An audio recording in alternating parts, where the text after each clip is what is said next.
സുബ്ഹി ജമാഅത്തിനും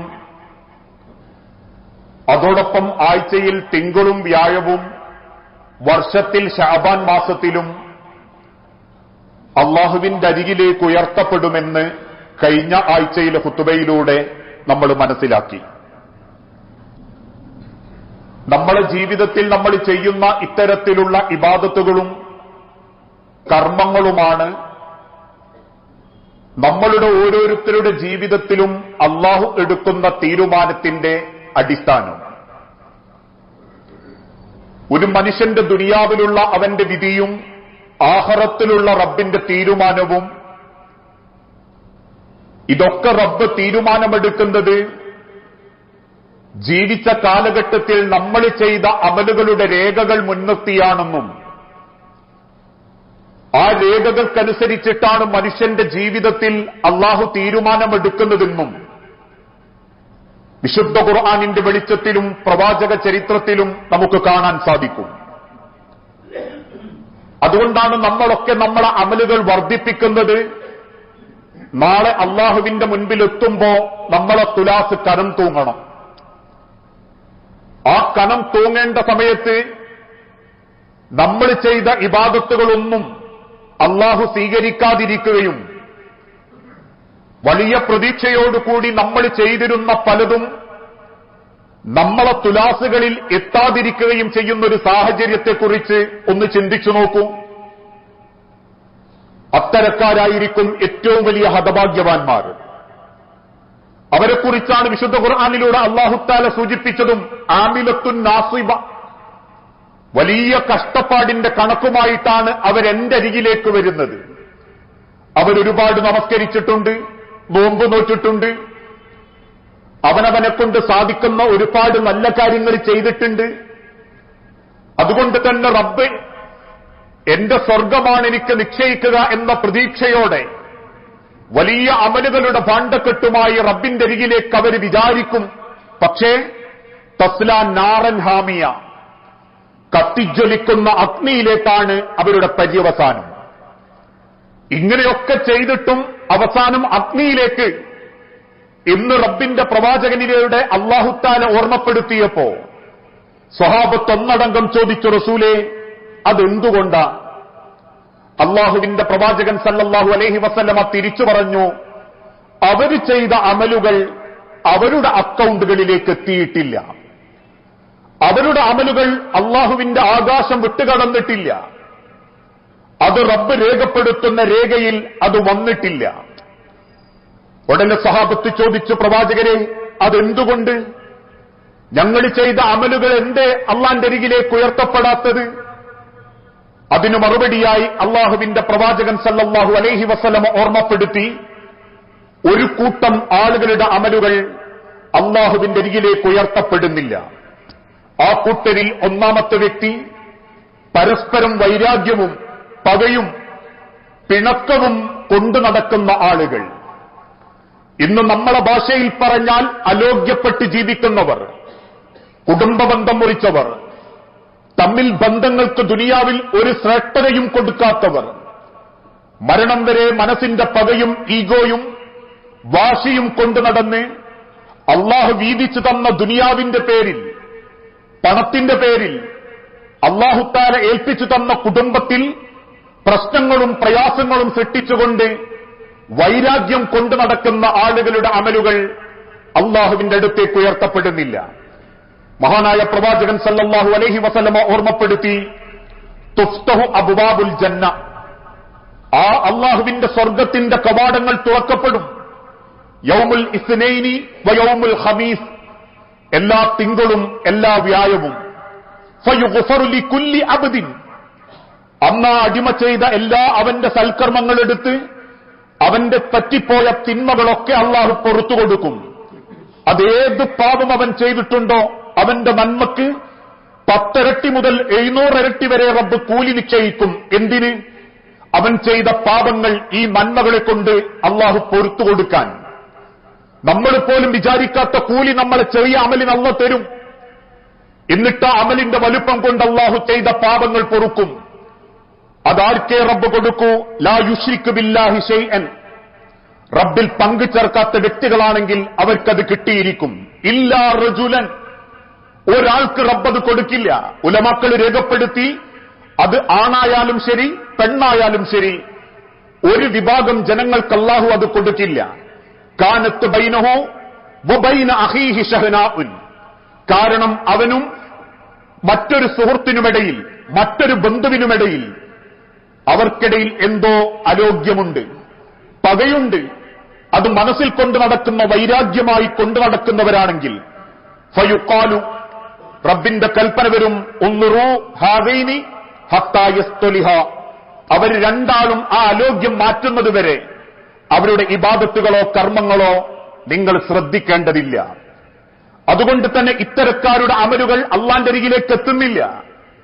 വരാനിരിക്കുന്ന റമളാൻ മാസത്തിന്റെ കൂലിയും പ്രതിഫലവും പുണ്യവും ആഗ്രഹിക്കുന്നവരാണെങ്കിൽ ഏതെങ്കിലും കുടുംബങ്ങൾക്കിടയിൽ അലോഗ്യമോ അഭിപ്രായ വ്യത്യാസമോ മറ്റേതെങ്കിലും അർത്ഥത്തിലുള്ള വേർതിരിവുകളോ ആർക്കെങ്കിലും അങ്ങോട്ടും ഇങ്ങോട്ടും പകയോ ഉണ്ടെങ്കിൽ അത് നമ്മൾ ചെയ്തതിനെ കൊണ്ടാണ് ആ പക വന്നതെങ്കിൽ നമ്മൾ പൊരുത്തം വാങ്ങണം. നമ്മൾ ചെയ്യാത്തൊരു വിഷയത്തിന്റെ പേരിലാണ് അവർക്ക് നമ്മളോട് പകയെങ്കിൽ നമ്മൾ തിരിച്ച് പക കാണിക്കേണ്ട. കിട്ടുന്ന അവസരത്തിൽ ആ ബന്ധം ചേരാനുള്ള സ്വഭാവം നമ്മളെ ഭാഗത്തു നിന്നുണ്ടാവണം. അല്ലാതെ ഞാനല്ലല്ലോ എന്നോട് മിണ്ടാതെന്ന്, എന്നോട് മിണ്ടണ്ടോ എന്നോട് മിണ്ടട്ടെ എന്ന വാശി പാടില്ല എന്നർത്ഥം.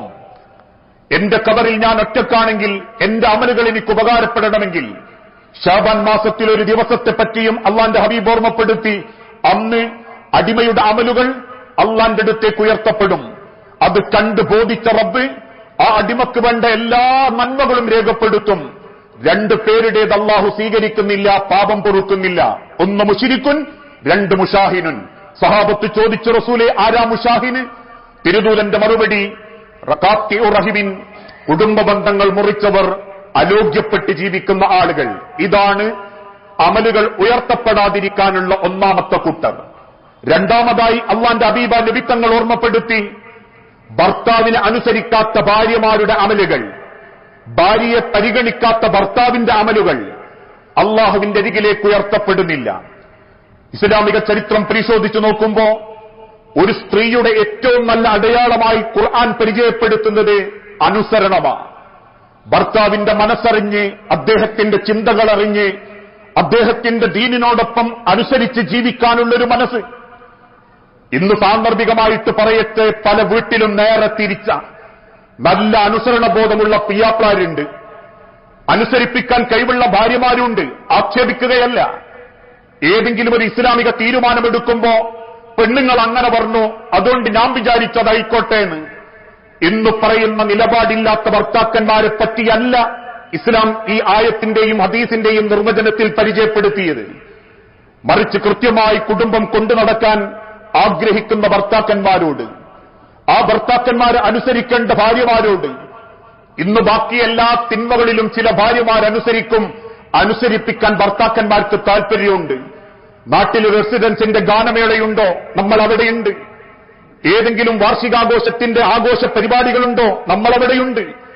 അത് ഗാനമേളയാണെങ്കിലും ആഘോഷമാണെങ്കിലും ഭാര്യനെയും കൂട്ടി പുറപ്പെടുന്ന ഒരു ഭർത്താവിന് നാളെ പള്ളിക്ക് പോകണം, അല്ലെങ്കിൽ ഖുർആൻ ക്ലാസ് പങ്കെടുക്കണം, നേരം വെളുക്കുമ്പോ ഒരു 10 ആയത്ത് ഓതണം, സുബ്ഹിന്റെ മുൻപ് ഈ പുരയിൽ വിളക്ക് കത്തിക്കണം. ഇന്ന് നിയന്ത്രിക്കാൻ സാധിക്കാത്ത ജീർണത ബാധിച്ച കുടുംബങ്ങളും നമ്മളെ കൂട്ടത്തിലുണ്ട്. എന്തുകൊണ്ട് ജീർണത ബാധിച്ചു? ഇസ്ലാം പഠിപ്പിച്ചതുപോലെ ഭർത്താവിനെ അനുസരിക്കുന്ന ഭാര്യമാരല്ല, ഭാര്യ അനുസരിക്കുന്ന ഭർത്താക്കന്മാരായി കുടുംബത്തിൽ ജനങ്ങൾ മാറി, ആണുങ്ങൾ മാറി. അവിടെ ആ ലോകത്തിന്റെ ഹബീബ നബി തങ്ങൾ ഓർമ്മപ്പെടുത്തി, നിങ്ങൾ ഓരോരുത്തരും ഗൗരവത്തോടെ ആ വിഷയം ചിന്തിക്കണം. ഈ വിഷയത്തിന് ഒരു മറുവശം കൂടിയുണ്ട്. ചില ഭർത്താക്കന്മാർക്ക് ഭാര്യമാരെ ദീനിൽ അത്ര താല്പര്യമല്ല. അതുകൊണ്ട് തന്നെയാണ് ഭർത്താക്കന്മാരെ ഭാര്യമാർ അനുസരിക്കാതിരിക്കലല്ല, പിയാപ്ലക്ക് അതിഷ്ടല്ല എന്ന കാരണം കൊണ്ട് ദീന് തന്നെ വേണ്ടെന്ന് വെക്കേണ്ടി വരുന്ന ഭാര്യമാരും നമ്മളെ കൂട്ടത്തിലുണ്ട്. കാരണം ഭർത്താവിനിഷ്ടം ഞാൻ മോഡൽ ലുക്കിൽ നടക്കുന്നതാ, എന്റെ ശരീരവും കാണാൻ പാടില്ലാത്തതൊക്കെ നാട്ടുകാരെ കാണിക്കുന്നതാ എന്റെ പിയാപ്ലക്ക് ഇഷ്ടം. ഇടക്കിടെ കാഴ്ചക്ക് സിനിമക്ക് പോവുകയും സിനിമക്ക് കൂട്ടിക്കൊണ്ടുപോകില്ല എന്റെ പിയാപ്ലക്ക് ഇഷ്ടം. അതല്ലെങ്കിൽ നമസ്കാരത്തിന് വരാൻ ഇക്കാലം വരെ എന്റെ പിയാപ്ല എന്നെ പ്രേരിപ്പിച്ചിട്ടില്ല. നമസ്കാരത്തെപ്പറ്റി പറയുമ്പോൾ പരിഹസിക്കുക, ഇത്യാദി രീതിയിൽ കുടുംബത്തിൽ ഒരു ഗുണവും ചെയ്യാത്ത, അതല്ലെങ്കിൽ ഭാര്യയെ സ്വർഗത്തിലെത്തിക്കണം, മക്കളെ സ്വർഗത്തിലെത്തിക്കണം എന്ന് ചിന്തിക്കാത്ത ഭർത്താക്കന്മാരെ അനുസരിക്കാത്ത ഭാര്യമാരെ പറ്റിയല്ല ഇസ്ലാം പഠിപ്പിക്കുന്നത്. മറിച്ച് കൃത്യമായി ദീനോടുകൂടി കുടുംബം കൊണ്ടു നടക്കാൻ ആഗ്രഹിച്ചിട്ടും ആ അനുസരണ കാണിക്കാത്ത ഭാര്യമാരുടെ ഇബാദത്ത് അള്ളാഹു സ്വീകരിക്കുന്നില്ല. എന്നാൽ ആ കുടുംബത്തിന് ഇങ്ങനത്തെ ഒരു പിയാപ്രണിയാ കിട്ടിയതെങ്കിൽ ആഴ്ചക്കാഴ്ചക്ക് വെറൈറ്റി ഫുഡ് കഴിക്കണം, പെണ്ണുങ്ങളെയും കൂട്ടിയിട്ട് നാട്ടുകാരെ കാണിക്കാൻ വേണ്ടിയിട്ട് കുറച്ച് ഷോ ഇറക്കണം, നാടൊട്ടുക്കും എന്തൊക്കെ പരിപാടികളുണ്ടോ അവിടെയൊക്കെ പോണം, എന്നിട്ട് അതൊക്കെ നാട്ടുകാരെ ബോധ്യപ്പെടുത്തണം എന്ന് ചിന്തിക്കുന്ന ആധുനിക മോഡേണിസ്റ്റ് ഭർത്താവാണെങ്കിൽ അത് അവളുടെ പരീക്ഷണമാ ആ ഭർത്താവ്. ആ കുടുംബത്തിന് കിട്ടുന്ന ഒരു പരീക്ഷണമാ ഭർത്താവ്. തന്റെ ഇണയെയും കുടുംബത്തെയും സ്വർഗത്തിലെത്തിക്കണം എന്നാഗ്രഹിക്കാത്തൊരു ഭർത്താവ് തന്റെ ഭാര്യയെ പൊന്നും കുടത്തിലിട്ട് കൊണ്ടുവന്നാലും ശരി, ചോദിച്ചതെന്ത് വാങ്ങിക്കൊടുത്താലും ശരി, അവള് നാട്ടുകാരോടും കുടുംബക്കാരോടും നിന്റെ മൂപ്പർക്ക് ഞാൻ എന്ത് പറഞ്ഞാലും ചെയ്തരും എന്ന് നിങ്ങളെ പൊലിപ്പിച്ച് പറഞ്ഞാലും ശരി, ഒരു വക്തിന് പള്ളിയിലേക്കോ ഖുർആൻ പഠിക്കുന്നതിലേക്കോ ദീനി ചിട്ടയിൽ വസ്ത്രം ധരിപ്പിച്ച് കൊണ്ടടക്കാനോ പറ്റുന്നില്ലെങ്കിൽ മനസ്സുകൊണ്ട് ഉറപ്പിച്ചോളൂ, നിങ്ങളെ പെണ്ണുങ്ങൾക്ക് കിട്ടിയ പരീക്ഷണ ഭർത്താക്കന്മാര്. ആ ഭർത്താക്കന്മാരെ പറ്റിയല്ല ഇസ്ലാം ഓർമ്മപ്പെടുത്തുന്നത്. എന്നാൽ തന്റെ ഭർത്താവിന്റെ ദീനിനോട് ചേർന്ന് നിൽക്കുന്ന ഭാര്യമാര്, തന്റെ ഭർത്താവിന്റെ ദീനിനോട് വലിയ സ്നേഹത്തോടുകൂടി അടുത്തു നിൽക്കുന്ന ഭാര്യമാര്, അതുകൊണ്ട് തന്നെയാണ് ഭർത്താവിനെ അനുസരിക്കാത്ത ഭാര്യ എന്ന് പറഞ്ഞാൽ ആ ഭാര്യയുടെ ജീവിതത്തിൽ അവരെത്രയേറെ ജീവിതത്തിന്റെ മേൽകളിലെത്തിയാലും ശരി, ഭർത്താവിനെ അനുസരിച്ചിട്ടില്ലെങ്കിൽ അവരുടെ ഇബാദത്തുകൾ അള്ളാന്റെ അരികിലേക്ക് ഉയർത്തപ്പെടുന്നില്ല. ഇദാ ദഅ റജുലു, ഒരാണവന്റെ പെണ്ണിനെ വിളിച്ചു, ഇംറഅതുഹു ഇലാ ഫിറാശിഹി, അവന്റെ വിരിപ്പിലേക്ക് ആ പെണ്ണിനെ അവൻ ക്ഷണിച്ചു. ഫഅബത്, അവളത് വേണ്ട നിരാകരിച്ചു. ഇവിടെ ഉദ്ദേശിക്കുന്നത് മനുഷ്യന്റെ രാത്രി അല്ലെങ്കിൽ മനുഷ്യന്റെ ശരീരം ആഗ്രഹിക്കുന്ന ലൈംഗികതയെക്കുറിച്ച് തന്നെയാ. ക്ഷണിച്ചിട്ടും വരാത്തൊരു ഭാര്യ, ഫബാത്ത ളുബാന അലൈഹ, തീർച്ചയായും ഭർത്താവ് അവളോട് കോപിച്ചു എങ്കിൽ ലഅനതഹൽ മലായികതു ഹത്താ തുസ്ബിഹു, നേരം പുലരുന്നതുവരെ അള്ളാഹുവിന്റെ മലക്കുകൾ ആ പെണ്ണിനെ ശപിച്ചുകൊണ്ടിരിക്കും. ഈ ഹദീസിന്റെ നിർവചനത്തിലും ചിലർക്ക് സംശയമുണ്ട്. എങ്ങനെ? ഏത് സമയത്ത് പിയാപ്ര വിളിച്ചാലും എല്ലാം ഒഴിവാക്കി ചെല്ലണമെന്നാണോ? അതല്ലെങ്കിൽ എന്ത് വൃത്തിയേട് ചെയ്തിട്ടും ഓന്റെ കൂടെ തന്നെ കിടക്കണം എന്നാണോ? അല്ല. ഇന്നത്തെ കാലഘട്ടത്തിൽ സ്ഥിരം സ്വന്തം സുഖം മാത്രം നോക്കിയോടുന്ന ഭർത്താക്കന്മാരുണ്ട്. ഭാര്യയുടെ ക്ഷീണം ഓൻ പരിഗണിച്ചിട്ടില്ല, ഒരു നല്ല വാക്ക് പെണ്ണുങ്ങളോട് പറഞ്ഞിട്ടില്ല, അവളെ ഏതെങ്കിലും ഒരു അർത്ഥത്തിൽ സന്തോഷിപ്പിക്കാൻ അവനെ കൊണ്ട് പറ്റിയിട്ടില്ല. അള്ളാന്റെ ഹബീബ് ഓർമ്മപ്പെടുത്തിയതെന്താ? നിങ്ങൾ ഭാര്യയെ സമീപിക്കുമ്പം ആദ്യം ദൂതന്മാരെ അയക്കണം. സഹാബത്ത് വെച്ച് നബിയെ, ദൂതരാര? ചുംബനങ്ങൾ, മനസ്സിന് ഇഷ്ടമുണ്ടാക്കുന്ന വർത്താനങ്ങൾ, അവളുടെ ജീവിതത്തിൽ, നിങ്ങളുടെ ജീവിതത്തിൽ അവക്ക് വലിയ സ്ഥാനമുണ്ടെന്നുള്ള പ്രയോറിറ്റി, ജീവിതത്തിൽ നിങ്ങൾ അനുഭവിക്കുന്ന വേദനകൾ പരസ്പരം ഷെയർ ചെയ്യൽ, ഇതൊന്നുമില്ലാതെ ഒരു മൃഗത്തെപ്പോലെ കാടിച്ചെന്ന് രാത്രി എനിക്ക് കിട്ടിയേ മതിയാകൂ എന്ന് ചിന്തിക്കുന്ന ഭർത്താക്കന്മാരെ പറ്റിയല്ല. ഭാര്യയുടെ മനസ്സറിഞ്ഞ്, അവളെ ക്ഷീണമറിഞ്ഞ്, അവൾക്കുള്ള ബഹുമാനവും ആദരവും കൊടുത്ത് സമീപിക്കുന്ന ഭർത്താക്കന്മാരാകണം. മറ്റൊരു രീതിയിൽ ഉലമാക്കൾ ഓർമ്മപ്പെടുത്തി, വൃത്തിയില്ലാതെ കയറി ചെല്ലുന്ന ഭർത്താക്കന്മാരുണ്ട്. ശരീരത്തിലും ജീവിതത്തിലും സിഗരറ്റ് വലിച്ചിട്ടും വായ്ഗന്ധം കൊണ്ടും അതിനേക്കാൾ അപ്പുറം കുടിച്ചും തന്റെ പെണ്ണിനെ സമീപിക്കുന്ന ആളുകൾ, വേദനിപ്പിച്ചാസ്വദിക്കുന്നവർ, ആനന്ദം കാണുന്നവർ. അങ്ങനത്തെ പിയാപ്പാർ എപ്പം വിളിച്ചാലും ശരി പെണ്ണുങ്ങൾ പോയിക്കൊള്ളണം എന്നീ ഹദീസിനെ ദുർവ്യാഖ്യാനിക്കരുത്. അവിടെ ഇസ്ലാം ഓർമ്മപ്പെടുത്തുന്നത് നല്ല കാര്യങ്ങൾക്ക് വേണ്ടി ക്ഷണിക്കുന്ന, നന്മയിൽ മുന്നേറുന്ന ഭർത്താവിനെ അനുസരിക്കണം എന്ന.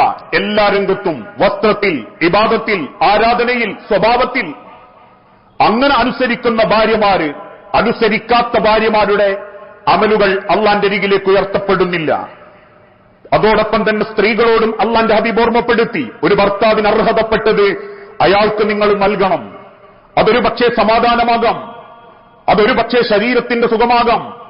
ഇന്നത്തെ കാലഘട്ടത്തിൽ ചിലരൊക്കെ പറയുന്നത് പോലെ നാട്ടിൽ 5-8 ഖുർആൻ ക്ലാസ്സിലോട് പോകലുണ്ട്, ഇന്റെ കാര്യമൊന്നും നോക്കലില്ല എന്നാണെങ്കിൽ ആ ദീനുകൊണ്ട് ഇസ്ലാമിന് പ്രത്യേകിച്ച് പ്രസക്തിയില്ല. തന്റെ ഭർത്താവിന്റെ തൃപ്തിയിലാണ് എന്റെ സ്വർഗമെന്നും അതുകൊണ്ട് തന്നെ അദ്ദേഹത്തിന്റെ അധ്വാനത്തിനും വയർപ്പിനും ഞാനൊരു വലിയ പവിത്രത കൽപ്പിക്കണം എന്ന് ചിന്തിച്ച് സമൂഹത്തിനും കുടുംബത്തിനും മുൻപിൽ ആണിന്റെ വിലയും നിലയും വാങ്ങിക്കൊടുക്കുന്ന അദ്ദേഹത്തെ ഹൃദയത്തോട് ചേർത്ത് നിർത്തി ഞാൻ കയറുന്ന സ്വർഗത്തിൽ എന്റെ ഭർത്താവും മക്കളും ഉണ്ടാകണം എന്നാഗ്രഹിക്കുന്ന പെണ്ണാണെങ്കിലേ അവള് ചെയ്യുന്ന ഇബാദത്ത് അള്ളാന്റെ അടുത്തേക്ക് ഉയർത്തപ്പെടൂ. ഇന്ന് രാവിലെ എഴുന്നേൽക്കുക, ഭക്ഷണം കഴിക്കുക, റീൽസ് ഇടുക, വീണ്ടും കിടന്നുറങ്ങുക, അല്ലെങ്കിൽ ഔട്ടിങ്ങിന് പോകുക എന്നതിന് മാത്രം ഭർത്താക്കന്മാരെ കാണുന്നവരുണ്ട്. അത് ചെയ്തു കൊടുത്തില്ലെങ്കിൽ പിയാപ്ലാര് വേണ്ട. ആഴ്ചയിലും മാസത്തിലും വെറൈറ്റി ഫുഡ് വാങ്ങിക്കൊടുക്കാത്ത പിയാപ്ലന് വേണ്ട. കാലത്തിന് കൊള്ളാത്തവനെന്നും പയഞ്ചനെന്നും അല്ലെങ്കിൽ 990 2K ഫുൻപുള്ളവനെന്നുമൊക്കെ ആണുങ്ങളെ ആക്ഷേപിക്കുന്ന പെണ്ണിനെ പറ്റി ഇസ്ലാം കൃത്യമായി രേഖപ്പെടുത്തി.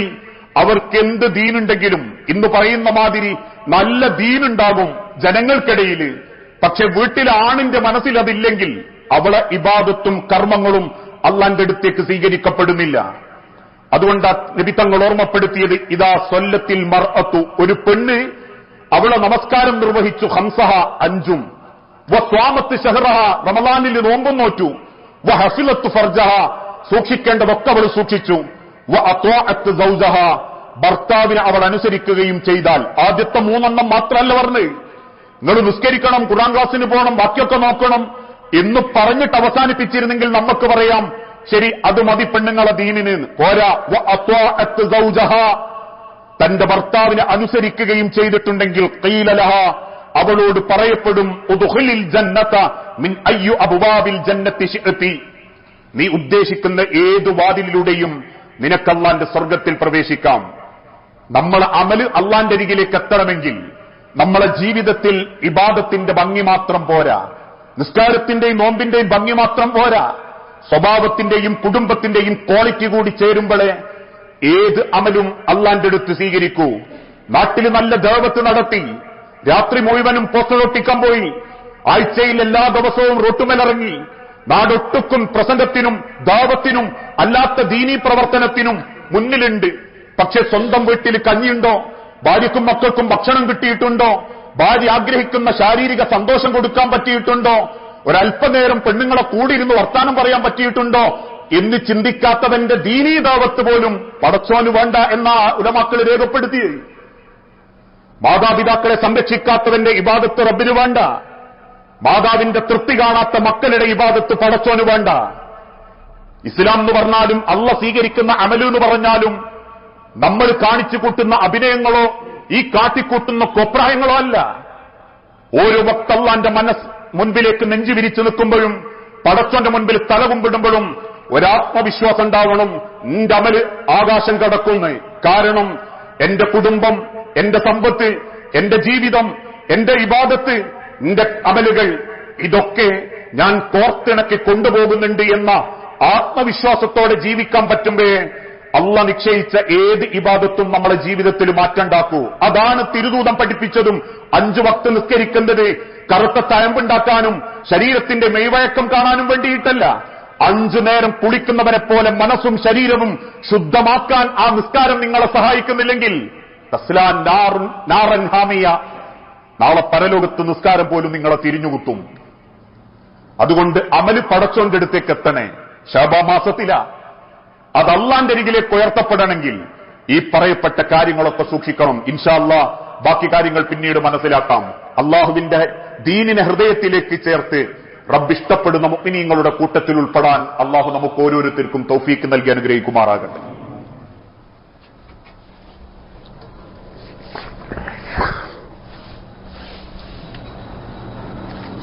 അൽഹംദുലില്ലാഹ് വസ്സലാത്തു വസ്സലാമു അലാ റസൂലിൽ അമീൻ വഅലാ ആലിഹി വഅസ്ഹാബിഹി അജ്മഈൻ അമ്മാ ബഅദ്.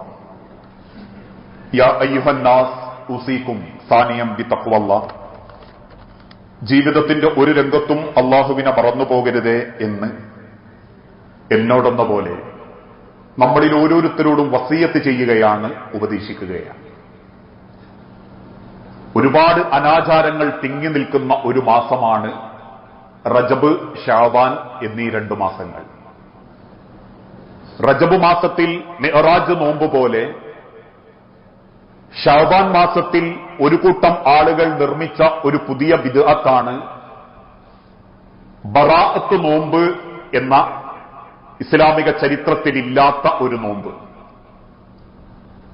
ഇതൊക്കെ പറയുമ്പോഴും ചില ആളുകൾ ചോദിക്കും, നോമ്പല്ലേ, നല്ലതല്ലേ, അത് എടുക്കുന്നവരെടുത്തോട്ടെ എന്ന് ചിന്തിക്കുന്ന ആളുകളുണ്ടെങ്കിൽ, ഓരോ വ്യക്തികൾക്കും നല്ലതെന്ന് തോന്നുന്നത് അള്ളാഹുവിന്റെ ദീനിൽ ചെയ്യാൻ നമുക്ക് സാധിക്കുമായിരുന്നെങ്കിൽ, പ്രവാചകന്റെ കാലഘട്ടത്തിൽ ചില സഹാബത്ത് പറഞ്ഞതുപോലെ, ഞാള് ഫുള്ളും നോമ്പോൽക്കും, അള്ളാഹ്ക്ക് ഇഷ്ടല്ലേ? അള്ളാന്റെ ഹബീബ് തിരിച്ചു പറഞ്ഞു, അത് അള്ളാഹുവിന് ഇഷ്ടല്ല. ഞാൻ എന്ന് നോമ്പ് നോറ്റോ അതുപോലെ നിങ്ങൾ നോറ്റാ മതി. എന്നെക്കാളും വലിയൊരു പടച്ചോനെ സ്നേഹിക്കുന്ന ആളുകളായി മാറരുത് എന്ന് ഹബീബായ പ്രവാചകൻ സല്ലല്ലാഹു അലൈഹി വസല്ലമ ഓർമ്മപ്പെടുത്താനുള്ള കാരണം, നമ്മക്കിഷ്ടമുണ്ട്, നല്ലതല്ലേ എന്നതിന്റെ പേരിൽ മതത്തിൽ ഒരു പുതിയ ആചാരം വരാൻ പാടില്ല. അങ്ങനെ ചിന്തിക്കുകയാണെങ്കിൽ ഞാനൊക്കെ ചിന്തിക്കും, രാത്രി പ്രഭാഷണവും കഴിഞ്ഞ് വീട്ടിലെത്തുന്നത്, ഒരുപക്ഷെ രാത്രി പലപ്പോഴും ക്ഷീണം ബാധിക്കുന്നത് രാത്രി ഇശാ നമസ്കാരത്തിന്റെ സമയത്താ. അതുകൊണ്ട് ഇശാ 2ഉം സുബിഹി എന്തായാലും ഉറങ്ങിയെണീറ്റിട്ട് ഒരു ഫ്രഷായ 5 മണി സമയമായതുകൊണ്ട് അതൊരു 4 ആക്കായിരുന്നു എന്ന് എനിക്ക് തോന്നിയാൽ അതിന് ഇസ്ലാമ തെളിവില്ല. ഒരു ഇബാദത്ത് നമ്മൾ ചെയ്യുന്നുണ്ടെങ്കിൽ അതിന് പ്രവാചകന്റെയും വിശുദ്ധ ഖുർആനിന്റെയും റബ്ബിന്റെയും കൽപ്പനയുണ്ടാവണം. അല്ലെങ്കിൽ ഉലമാക്കളെ ഇജ്തിമാ നടത്തി അവർ തീരുമാനമെടുത്ത് അറിയിച്ച ഒരു തീരുമാനമുണ്ടാകണം. ശഅബാൻ 15ന്റെ പ്രത്യേകത എന്താ? ഇസ്ലാമിക ലോകത്ത് ബറാഅത്ത്, ഖുർആൻ അവതരിക്കപ്പെട്ട ദിവസം എന്ന ലേബലിൽ ഇന്ന് വരുന്ന ബറാഅത്ത് നോമ്പിന് ഇസ്ലാമിക ചരിത്രത്തിൽ പ്രമാണങ്ങളില്ല.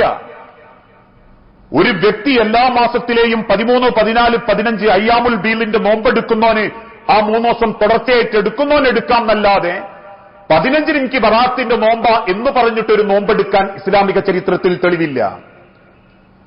ആ ബറാഅത്തിന്റെ പേരും പറഞ്ഞ് രാത്രി നടത്തുന്ന 100 റക്അത്ത് നിസ്കാരം സലാത്തുൽ അൽഫിയ, ഒരു ഫാത്തിഹയും 10 സൂറത്തും, പിന്നെ സുജൂദ് പോയി തിരിച്ചു വന്ന് ഒരു ഫാത്തിഹയും 10 സൂറത്തും 20 സലാത്തുൽ അൽഫിയ ഇന്നും നിർവഹിക്കപ്പെടുന്ന പള്ളികളുണ്ട്. രാത്രി 3 യാസീൻ ഓതണം, എന്നാൽ മരിച്ചുപോയ ആത്മാക്കൾ വന്ന് വീട്ടിന്റെ വാതിൽക്കൽ നിൽക്കും എന്ന് വിശ്വസിക്കുന്നവരുണ്ട്. അന്ന് രാത്രി ഒരു പ്രത്യേക രീതിയിൽ ഇബാദത്തുകൾ നിർവഹിക്കാൻ വേണ്ടി എന്തൊക്കെയോ കാണിച്ചു കൂട്ടുന്നവർ. ഇതൊന്നും ഇസ്ലാമിക ചരിത്രത്തിൽ രേഖപ്പെടുത്തപ്പെട്ടിട്ടില്ല. ശഅബാൻ മാസത്തിൽ നബി സല്ലല്ലാഹു അലൈഹി വസല്ലമ കൂടുതൽ നോമ്പനുഷ്ഠിച്ചിട്ടുണ്ട്. അത് കാരണം എന്ത് എന്ന് കഴിഞ്ഞ ആഴ്ച നമുക്ക് ബോധ്യപ്പെട്ടിട്ടുണ്ട്. അതുകൊണ്ട് തന്നെ ജീവിതത്തിൽ ഉപകാരമില്ലാത്ത അറിവുകളിൽ നിന്ന് ഉപകാരമുള്ള അറിവുകൾ അള്ളാഹുവിനോട് ചോദിച്ചുകൊണ്ടിരിക്കണം. ചെയ്ത അമലുകൾ അള്ളാന്റെ അരികിലേക്ക് ഉയർത്തപ്പെടാൻ വേണ്ടി റബ്ബിനോട് ദുആ ചെയ്യണം. ഹബീബായ നബി തങ്ങൾ ഓർമ്മപ്പെടുത്തി, അല്ലാഹുമ്മ ഇന്നി അഊദു ബിക, റബ്ബേ ഞാൻ നിന്നോട് തേടിക്കൊണ്ടിരിക്കുന്നു, ശരണം തേടുന്നു, കാവൽ ചോദിക്കുന്നു റബ്ബേ, മിൻ ഖൗലി ലാ യുസ്മഅ, നീ കേൾക്കാൻ ഇഷ്ടപ്പെടാത്ത വാക്കുകൾ നിന്റെ നാവുമെന്നുണ്ടാവരുത്. മിൻ ഖൗലി, ഒരു അക്ഷരന്റെ നാവുമെന്നുണ്ടാവരുത്. ആർക്കിഷ്ടപ്പെടാത്തത്? ജനങ്ങൾക്കല്ല. നീ ഇഷ്ടപ്പെടാത്തത്, അതിൽ പരദൂഷണം വരും, എന്തും പെടും. അത് ഇഷ്ടപ്പെടാത്തൊരു വാക്കിന്റെ നാവുമെന്നുണ്ടാവരുത് റബ്ബേ. വഅമലിൻ ലാ യുർഫഅ, നിന്നിലേക്ക് ഉയർത്തപ്പെടാത്ത അമലുകളിൽ നിന്നും ഞാൻ നിന്നോട് കാവല് ചോദിക്കുക. ഞാൻ കുറെ എന്തൊക്കെയോ ചെയ്യലുണ്ട്, എന്റെ അടുത്തേക്ക് അത് ഉയർത്തപ്പെട്ടില്ലെങ്കിൽ പിന്നെ ആ അമലുകൊണ്ട് എന്ത് ഗുണാ റബ്ബേ എനിക്കുള്ളത്? അതുകൊണ്ട് നിന്നിലേക്ക് ഉയർത്തപ്പെടാത്ത അമലുകളല്ല എനിക്ക് വേണ്ട, നിന്നിലേക്ക് ഉയർത്തപ്പെടുന്ന അമലുകളായിട്ട് നീ എനിക്കത് തരണം. അതോടൊപ്പം വഖൽബിൻ ലാ യഖ്ശഅ, ഭയപ്പെടുന്ന, നിന്റെ സ്ഥാനത്തെക്കുറിച്ച് ഭയം തോന്നുന്ന, നിന്നെ ഭയം കൊണ്ട് സ്നേഹിക്കാൻ പറ്റുന്ന ഒരു കൽബ് എനിക്കുണ്ടാക്കി തരണം. ഇന്ന് ആളുകൾക്ക് നരകം പറയുമ്പോഴേ പേടിയുള്ളൂ. ആ പേടിയല്ല ഇസ്ലാം മുൻപോട്ട് വെച്ച് സ്വർഗം കണ്ട് ആനന്ദിക്കാൻ, സ്വപ്നം കാണാൻ. അതുകൊണ്ട് റബ്ബേ എനിക്ക് ആ ഭയമുണ്ടാകുന്ന ഒരു മനസ്സുണ്ടാവണം. എനിക്ക് നഷ്ടപ്പെട്ടു പോകുമെന്നുള്ള ഭയം, അല്ലാതെ ഞാനിപ്പോ തീയിൽ ഉഗ്ഗോന്നുള്ള ഭയമല്ല, എനിക്ക് സ്വർഗം നഷ്ടപ്പെട്ടു പോകുമെന്നുള്ള ഭയം. അങ്ങനെ ഒരു ഭയമുള്ള മനസ്സെനിക്ക് ഉണ്ടാക്കി തരണം റബ്ബേ. വഇൽമിൻ ലാ യുൻഫഅ, ഉപകാരമില്ലാത്ത അറിവുകളിൽ നിന്ന് നീ എന്നെ കാക്കുകയും ചെയ്യണം. ഉപകാരമില്ലാത്ത ഒരുപാട് അറിവിന്റെ മനസ്സിലുണ്ട്, അതിന് കാത്തുരക്ഷിക്കുകയും ചെയ്യണം. ഇത് ഒരു മനുഷ്യന്റെ ജീവിതത്തിൽ പതിവാക്കണമെന്ന. അല്ലാഹുമ്മ ഇന്നി അഊദു ബിക മിൻ ഖൗലി ലാ യുസ്മഅ വഅമലിൻ ലാ യുർഫഅ വഖൽബിൻ ലാ യഖ്ശഅ വഇൽമിൻ ലാ യുൻഫഅ. ഇത് നിരന്തരം പതിവാക്കിയിരുന്നു സ്വഹാബത്ത്. അവരമലുകൾ അള്ളാന്റെ അരികിലേക്ക് എത്താൻ. വരാനിരിക്കുന്ന പരിശുദ്ധ റമളാനിൽ നമ്മളെ അമലുകൾ അല്ല, അതിന്റെ മുൻപേ ചെയ്തത് അള്ളാഹുവിന്റെ അരികിലേക്ക് ഉയർത്തപ്പെടണമെങ്കിൽ ഈ ഒരു സ്വഭാവത്തിന്റെ ഉടമകളായി മാറാൻ നമുക്ക് സാധിക്കണം. അങ്ങനെയുള്ള യഥാർത്ഥ മുഅ്മിനീങ്ങളിൽ അള്ളാഹു നമ്മളെല്ലാവരെയും ഉൾപ്പെടുത്തി അനുഗ്രഹിക്കുമാറാകട്ടെ. റബ്ബെ, അറിഞ്ഞുമറിയാതെയും ഒരുപാട് തെറ്റുകുറ്റങ്ങൾ സംഭവിച്ചു പോയിട്ടുണ്ട് നാഥ. എല്ലാം വിട്ടുപുറത്തു മാപ്പാക്കി നിന്റെ സ്വർഗത്തിൽ ഇതേ രൂപത്തിൽ നീ ഞങ്ങളെ ഒരുമിപ്പിച്ചു കൂട്ടണമേ. അള്ളാഹുവെ, മക്കളില്ലാതെ പരീക്ഷിക്കപ്പെടുന്ന ഒരുപാട് കുടുംബങ്ങളുണ്ട് നാഥ. മക്കളെന്ന അനുഗ്രഹം നൽകി ഓരോ കുടുംബങ്ങളോടും നീ കാരുണ്യം കാണിക്കണമേ. നാഥ, ചെറുതും വലുതുമായ പല അസുഖങ്ങളിലും ഏറെ പ്രയാസപ്പെട്ട് ജീവിക്കുന്നവരുണ്ട് റബ്ബെ. എല്ലാം എളുപ്പം ശിഫ നൽകി ആഫിയത്തോടെ ദീർഘായുസ്സോടെ ജീവിക്കാൻ ഞങ്ങൾക്ക് ഓരോരുത്തർക്കും നീ തൗഫീക്ക് നൽകണമേ.